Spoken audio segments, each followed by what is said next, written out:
बच्चों yes sir. आज हम लोग पढ़ेंगे राष्ट्रीय प्रतीक के बारे में, नेशनल सिंबल के बारे में पढ़ेंगे। ठीक है, जो आपकी आगामी परीक्षा जो है 18 जनवरी को जो होने वाला है सैनिक स्कूल का, है ना, एंट्रेंस एग्जाम होने वाला है, उसमें आपको ये सिलेबस में है और प्रश्न रहते हैं। ठीक है, तो ऐसा है, देखो अब जो है ना टाइम आपके पास बहुत लिमिटेड है, टाइम कम है ना, तो कम समय है, तो कम समय के हिसाब से हम लोग को क्या करना है, कोई नया चीज नहीं पढ़ना है। आप लोग अपना सेल्फ स्टडी भी करते हो तो नया चीज नहीं पढ़ना है, क्या करना है, जो पढ़ा हुआ चीज है उसको रिवीजन करना है, जो पढ़े हुए तथ्य है ना, उसका रिवीजन करना है। आपका देखो 150 नंबर का 150 मार्क्स का केवल सिंगल जो है मैथ्स रहता है। एक क्वेश्चन कितना नंबर का रहता है? 3 मार्क्स का होता है। 50 क्वेश्चन आते हैं 150 मार्क्स का। ठीक है, यानी 50% किसका है? मैथ्स का रोल है। इसलिए मैथ तो आपको गलती से भी गलती नहीं करना है, हमको 50-50 चाहिए सही, यानी 150 मार्क्स का है तो हमको पूरा कंप्लीट 100% इसमें मार्क्स चाहिए। आप पिछले बैच में या पहले के बैच में बहुत सारे बच्चे हैं जो मैथ और रीजनिंग में एक भी मिस्टेक नहीं, ठीक है, एक भी मिस्टेक नहीं की। मैथ का हमेशा महत्व ज्यादा है, इसलिए कि एक क्वेश्चन जो रहता है वह 3 नंबर का रहता है, 3 मार्क्स का रहता है। ठीक है, और बाकी सब्जेक्ट है आपका जीके है, या हिंदी लीजिएगा तो हिंदी, है ना, इंग्लिश लीजिएगा तो इंग्लिश रहेगा, वो जो है 50 नंबर का रहता है, 25 क्वेश्चन। ठीक है, और जीके जीएस रहता है। तो मिला जुला के इतना समझ लीजिए कि आप रीजनिंग तो कवर हो जाएगा। रीजनिंग तो आप लोगों ने बढ़िया से पढ़ा है, वो उसको कवर आप कैसे कर सकते हैं, उसको कवर कर सकते हैं आप केवल सेट प्रैक्टिस करोगे, है ना।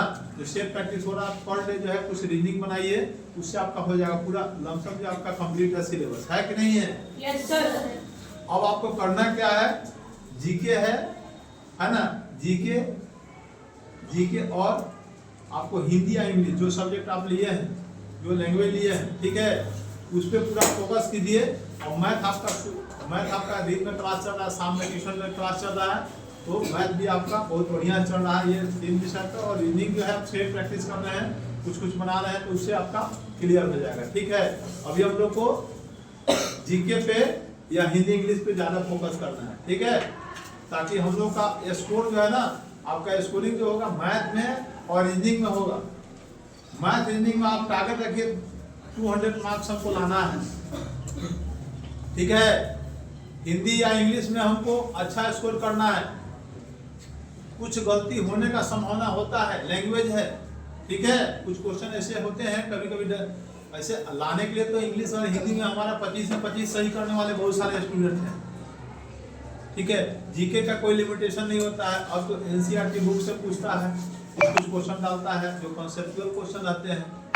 ठीक है, तो कॉन्सेप्ट वाले क्वेश्चन उसको समझ बूझ के चारों ऑप्शन को देखो। बहुत सारे बाबू क्या है ना कि कोई भी टीचर है पूरा हर चीज नहीं पढ़ा सकते हैं, जीके का कोई ये लिमिटेशन नहीं है, जीके बहुत पढ़ना होता है। ठीक है, और समय हम लोग को क्या मिलता है, बहुत कम समय आप लोग लेकर आते हैं तैयारी के लिए। ठीक, तैयारी के लिए कम समय लेकर आते हैं, तो जीके का जो है उसमें क्या करना है कि जो टॉपिक बाय टॉपिक जो है उसको हम लोग को ज़्यादा से ज़्यादा जल्दी रिवीजन करना है।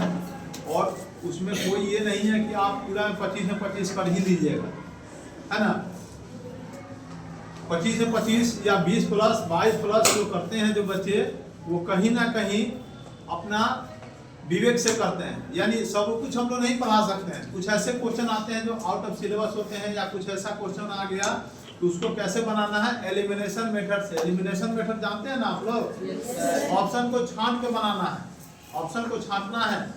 ऐसा आपको 2 ऑप्शन ऐसा रहेगा जो उससे कोई रिलेवेंसी नहीं है, कोई उससे मतलब नहीं है ना, उसको छांट लीजिए। 2 ऑप्शन में आपको कंफ्यूजन आता है, तो 2 ऑप्शन में भी अपना समझ बूझ के उसको बनाना है। निश्चित तौर पे आप उसको भी सही कीजिएगा, जो नहीं जानते उसको भी सही कर लीजिएगा। जो नहीं जानते हैं उसको सही कीजिएगा, टॉप ही ऑल इंडिया में टॉप 10 में टॉप 50 में आइएगा। वैसे बच्चे ही टॉप 50 में आते हैं जो अपना सेंस से कुछ और एक्स्ट्रा कर पाते हैं। ठीक है, तो क्वेश्चन पूरा बढ़िया से पढ़िएगा तो निश्चित तौर पे 10-20 नंबर बढ़ जाएगा आपका। अगर थोड़ा लापरवाही कीजिएगा तो निश्चित तौर पे आप जो है आपका स्कोर नीचे चला जाएगा। ठीक, तो जितना ज्यादा जीके देख सकते हैं, जितना ज्यादा क्वेश्चन देख सकते हैं। अब आपके पास टाइम है नहीं और सिर्फ रिवीजन। ठीक है ना? Yes sir. तो अच्छा से पढ़िए बढ़िया से। ठीक, बस यही कहना है, मेहनत इस खामोशी से कीजिए कि सफलता भी शोर मचा दे, है ना? मेहनत इस खामोशी से कीजिए कि सफलता शोर मचा दे। यानी आप ऐसा कीजिए कि आप ऑल इंडिया में टॉप आइए। अपने स्कूल से सेकंड टॉपर भी रहा है, 296 स्कोर किया, 294 किया, 291 तक किया है बच्चा। किया कि नहीं किया है? Yes sir. किया है ना? Yes, ऐसे sir. नहीं कि कुछ अलग थे, बस यही था कि वो रेगुलरिटी था, डिसिप्लिन था, मेहनत किए तो ला दिए। आप लोग भी ला सकते हैं, आप में भी क्षमता है ना? ऐसा क्यों करेंगे? 300 में 300 का स्कोर का टारगेट करेंगे। टारगेट रखिए, बड़ा टारगेट रखिएगा। दूसरी बात है कि पॉजिटिव रहिएगा बेटा, तभी अच्छा कर पाइएगा। जो बच्चा हताश और निराश है, जिसको लग रहा है कि हमारा स्कोर कम जा रहा है, मेरा नहीं होगा, वहीं आपका रिजल्ट नहीं होना है।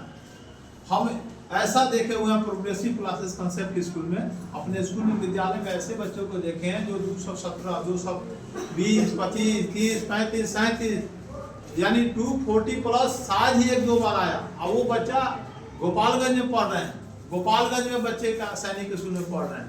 वो बच्चे 270, 278 नंबर लाए और आज जो है वो अपना स्टडी अपना वहाँ कर रहे हैं। तो हम लोग बहुत सारा चीज देखें और अच्छे बच्चे भी छटते हुए भी देखें। ओवर कॉन्फिडेंस नहीं होना चाहिए, हर क्वेश्चन को पढ़ के बढ़िया से बनाना है, ये करना है ना? सबसे पहले ओमा सीट को बढ़िया से रंगना है, उसको ओमा सीट को गोला बढ़िया से करना है। ये सारा चीज तो आप लोग प्रैक्टिस लगातार हो रही है क्या? ये सब तो जानते हैं ना आप लोग? Yes sir. जहाँ आपको परेशानी बुझा रहा है, जहाँ समझ नहीं आ रहा, वहाँ जो विजिलेटर होते हैं उनसे पूछ सकते हैं, उनसे पूछिए, समझिए। कभी दाएं बाएं के फेर में नहीं पड़ना है। अपना जो जानते हैं आप यही मानिए कि हम बेस्ट हैं, हमारी तैयारी सबसे बढ़िया है और मेरा सिलेक्शन निश्चित तौर पर होना है। हमको सिलेक्शन, मेरा मेहनत हम इतना किए हुए हैं सर, इतना मेहनत किए हैं कि हमारा सिलेक्शन निश्चित तौर पर होना है। ये विश्वास अपने अंदर लेकर जाइए एग्जाम में, तभी सफल होइएगा। और जो बच्चा के मन में निराशा है, जो डरा हुआ है ना? बहुत सारे बच्चे जाते हैं तो इतना ज़्यादा डर जाते हैं कि वो बच्चे अच्छा नहीं कर पाते हैं। नॉलेज के बावजूद भी वो बच्चे अच्छा नहीं करते हैं, इसका नतीजा होता है वो छट जाते हैं। ठीक है, अच्छे स्कोर के लिए आपका इच्छा यहाँ जो है ना, इसको मजबूत बना कर जाना पड़ेगा और अपना दी बेस्ट करना है। उस दिन आपका सबसे बढ़िया परफॉर्मेंस होना चाहिए। हार जीत वही होना है बाबू, पहले हार नहीं मानना है। स्कोर जो भी आ रहा हो, score nothing, score don't worry, score के बारे में कोई आप घबराने की आवश्यकता नहीं है। ठीक है? Yes sir. तो आपका किया हुआ मेहनत है, उसका फल मिलना है। ठीक है? और आप जाओगे सैनिक स्कूल में तो वहाँ का माहौल ही अलग है ना? जाओ राष्ट्रीय मिलिट्री स्कूल, सैनिक स्कूल में जाओगे तो वहाँ माहौल अलग है। वहाँ बच्चे जीते हैं, एंजॉय करते हैं और वहाँ संस्कार के साथ, वहाँ क्या स्मार्टनेस है। जो टीचर्स होते हैं, जो एकेडमी है वहाँ पे, वो सारा जो है देखिएगा तो वहाँ माहौल, रहन सहन, खान पान एकदम ऑफिसर्स जैसा लगता है ना? तो वहाँ जो है हर गार्जियन का सपना होता है कि हमारा बच्चा वहाँ का अंग बने, क्या है ना? वहाँ का अंग बने, वहाँ स्टडी करे, क्योंकि बहुत सारे नाम चीज हैं जो बहुत बड़ी हस्तियां हैं भारत की, वो सब जो है सैनिक स्कूल, मिलिट्री स्कूल से निकले हुए हैं।